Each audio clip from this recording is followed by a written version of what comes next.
Bupati Waikanan, Ali Rahman, sempat mengungkap keinginannya menghadirkan Buya Arazi sebelum meninggal dunia pada Senin tanggal 10 Maret tahun 2025.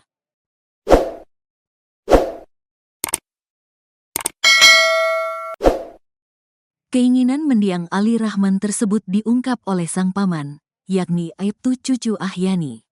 Menurut Cucu Ahyani, Bupati Waikanan Ali Rahman minta dihadirkan Buya Arazi di acara pernikahan anaknya M. Galang Putra Rahman dengan Dr. Sasa Kalim Nur Syanjaro Tudur atau adik dari Wakil Gubernur Lampung Dr. Jihan Nurlela. Dan Cucu Ahyani bersyukur, keluarga akhirnya bisa mengundang dan menghadirkan Buya Arazi di acara pernikahan putranya beberapa waktu lalu, sesuai dengan keinginan Ali Rahman. Jadi sebelum Ali Rahman meninggal dunia, dia sempat meminta saya untuk menghadirkan Buya Arazi ke acara pernikahan anaknya Galang dan Sasa, kata Paman Bupati Ali Rahman, Aibtu Cucu Ahyani saat diwawancarai Tribun Lampung di depan ruang jenazah RSUD AM, Bandar Lampung, Senin, tanggal 10 Maret tahun 2025.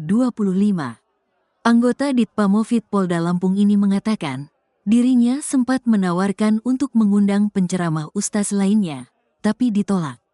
Ali Rahman hanya ingin Buya Arazi, dan dia bersyukur akhirnya bisa memenuhi keinginan keponakannya tersebut. Cucu Ahyani mengungkap, usai pulang umrah 3 hari lalu, Bupati Ali Rahman sempat mengeluh sakit kepadanya. Melaporkan kepada saya kalau dadanya sakit. Alhamdulillah saya kerokin di rumahnya di Palem Haji Mena, Lampung Selatan dan alhamdulillah agak enakan, ujar Aibtu Cucu. Kemudian hari ini dibawa ke rumah sakit dan mendadak meninggal dunia pada pukul 11:04 waktu Indonesia Barat.